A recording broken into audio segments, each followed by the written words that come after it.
Wow, what a good movie! I'm now kind of totally into Five Nights at Freddy's, but that wasn't always the case.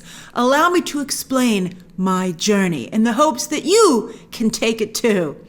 So earlier this week, after I reported on Movie Math that Five Nights at Freddy's was looking at a huge opening weekend, I was talking to a friend of mine and I asked her why she thought a movie which debuts day and date on Peacock was looking at such a big opening weekend at the box office. And keep in mind that neither of us had even heard of this video game, much less played it.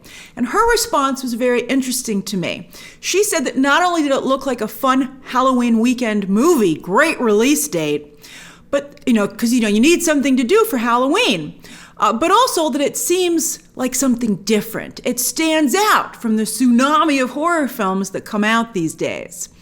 And that really spoke to me. I felt the trailers for Five Nights at Freddy's. My friend did a better job advertising this movie than Universal, because I thought the trailers were only okay. I guess Universal has been very reliant on the video game fan base, which seems potent. And then maybe at the last minute, everybody else saying, hey, this seems like a big deal. Maybe we should go. We need something to do for Halloween weekend. And that seems to be turning out to be effective.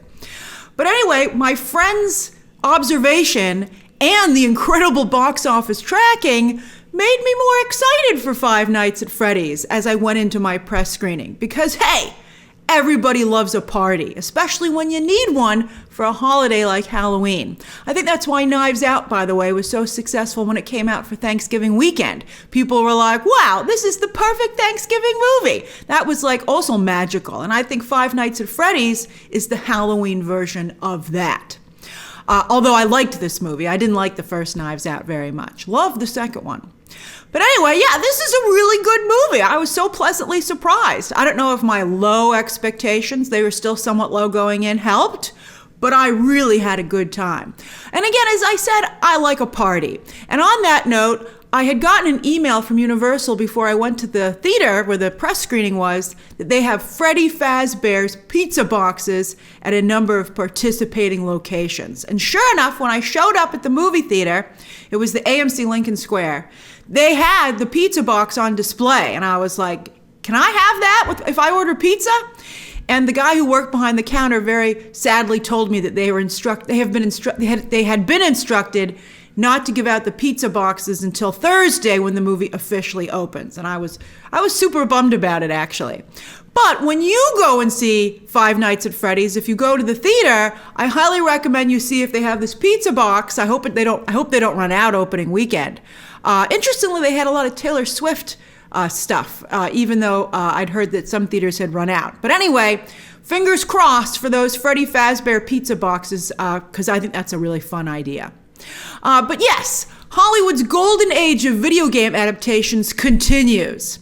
And it seems the magic ingredient is including the creatives of the video game in the making of the movie. Who'd have thunk it? Because, just like also from Universal's Nintendo, although I thought the Super Mario Brothers movie was inaccessible to anyone who doesn't play Super Mario Brothers, although luckily for Universal and Nintendo, it seems almost everybody does. I do not.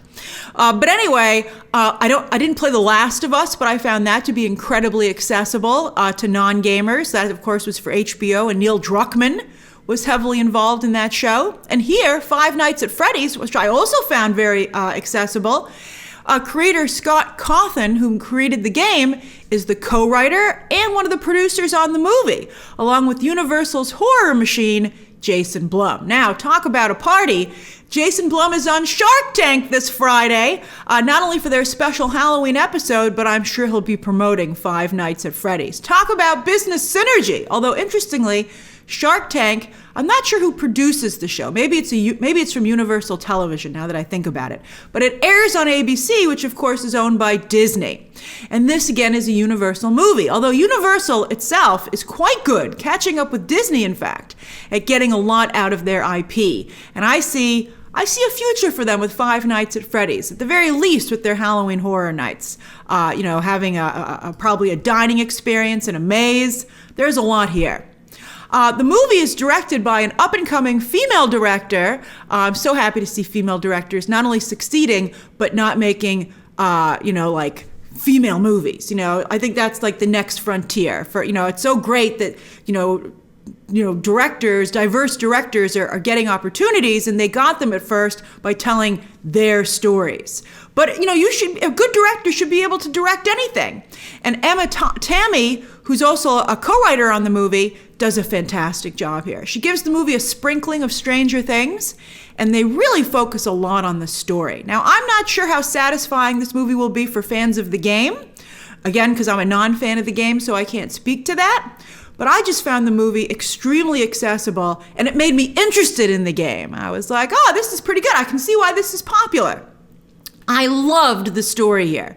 It's based, of course, from what I could tell, looking into the game after I saw the movie, on the game's mythology. I would think the fans of the game would not be disappointed. But they've added a fantastic emotional hook for Josh Hutcherson's character, which I believe is unique to the film. So that'll be new to fans of the game, which is great. And it's really just very clever and effective, and it ties in perfectly, again, from what I can tell, with the Five Nights at Freddy's lore. Sure, the movie is scary. It is scary, but I had to look away several times. I think the movie kind of cuts away before anything really gory happens. Like the opening was a little Saw-like, and I got nervous. I was like, what did I sign up for? But, and I saw a couple of times I looked at the floor, just straight looked away from the screen. I was like, no, thank you. But I think it was good. I think they just went right up to the line. The movie, what I liked about it is that it wasn't constant scares. It was like 70% story. Sure, like a very scary story, but I could look at the screen and enjoy the movie, right? It wasn't just scare. It was more an immersive experience is how I would describe it. And that's great. And so I thought, as I said, it had a little bit of a Stranger Things vibe to it. It reminded me of the recent It movies, and also Scott Derrickson's, a Jason Blum discovery, by the way, who briefly was at Marvel before he got kicked out, basically. But anyway, it reminded me of his Black Phone movie from 2021. That was a great movie. This is more high concept, but that was really good. And that was also for Blum again, and Universal, by the way. Now, this movie, you know what else it reminded me of? It brought to mind that incredible Saturday Night Live sketch where Benedict Cumberbatch and Bowen Yang were performers at a Chuck E. Cheese style venue, and they were surprisingly good. If they make a Five Nights at Freddy's sequel, and I hope they should, I wonder if they could have a cameo. Like, if I were Jason Blum and this movie does as well as it's supposed to, I'd give it a try. I think Bowen Yang would definitely do it, and I think Benedict Cumberbatch is a fun guy. I think he could be convinced to do it. I think that would, and NBC Universal, by the way, airs Saturday Night Live. So again, synergy. This story is like one of those fantastic ghost stories that you hear as a kid that is totally inappropriate to tell a child, but yet you just so are happy you're just so delight in hearing it because you're never quite the same after. You know the type of scary story I'm talking about, the one that you never forget. I have a couple of those that I still remember from hearing or reading as a child, and this reminded me of that. Five Nights at Freddy's, I looked it up. I wasn't sure because again, I think it's right on the line. But it's PG-13. Oh, that's excellent. Chris Columbus, by the way, was at one point going to direct this movie, and you can totally see that once you see the film. But I think Chris Columbus, he did a good job with the first Home Alone movie, but I don't know. And I think he didn't mess up Harry Potter, but I'm not a huge Chris Columbus fan. I'm glad that the job went to Emma Tammi. But anyway, it's a really fun, scary Halloween movie that I think that almost everyone can enjoy, like families included, except for like little kids. I don't know, you know your kid best. It's PG-13. And I think, for kids who do see this movie, I think it'll make a strong impression on them to be careful. So it's also, to some degree, a public service statement. I'm also grateful that the trailers were not very good because therefore it allowed the movie to be, at least for me, jam-packed full of surprises. Now, some of them, even though I don't play the game, I saw them coming. I was like, oh, I know what you're doing. But the movie still managed to make them very satisfying when they finally came about. But then there were other twists and turns that I totally didn't see coming, and I thought they were great. But again, I'm not familiar with the game. Maybe some of you who know the game extremely well won't be surprised as much. And I also really liked the cast.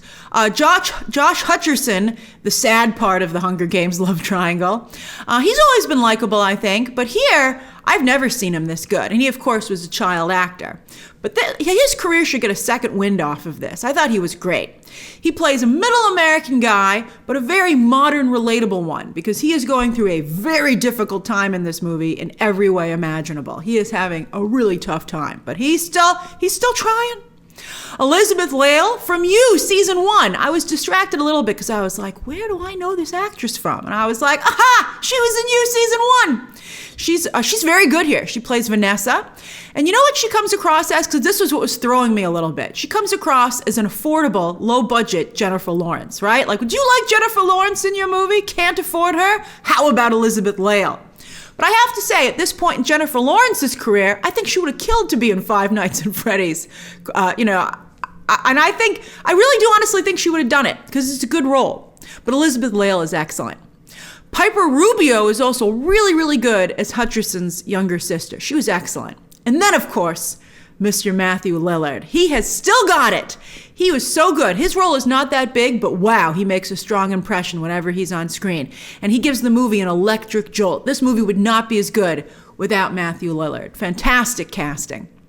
Also, there are 2 YouTube cameos in this movie, and these YouTubers were chosen because of their extensive Five Nights at Freddy's videos that they made about the video game, which obviously helped the game become very popular and supported it, and it makes them very popular with the fandom. And so I thought that was a really nice touch to include them in this movie.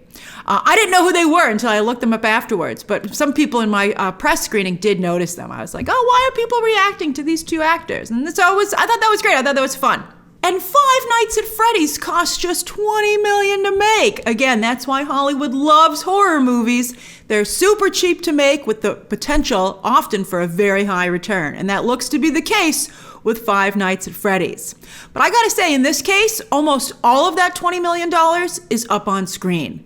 Freddy Fazbear's is really well realized. They have so many different parts of the establishment, not only the restaurant to the public, but also backstage, that was really great. It was so good. Definite future horror maze for Universal, I think.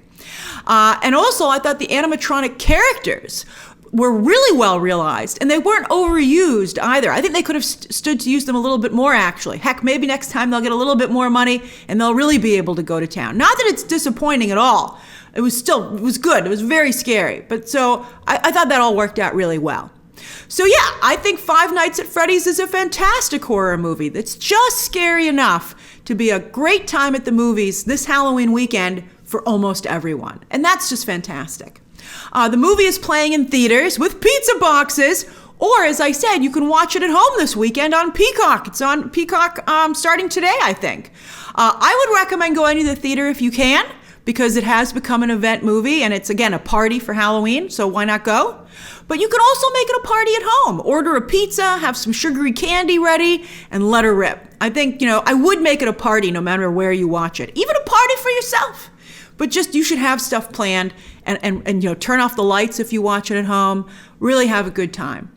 And I'm very curious to see what comes out of the video game space next, because this is getting really interesting. And for the most part, I'm sorry, I didn't like Super Mario Brothers, but for the most part, I've been really enjoying these movies as well. So that's my review of Five Nights at Freddy's. Share your own thoughts down below. Subscribe today. And of course, as always, you can check out some more videos right now.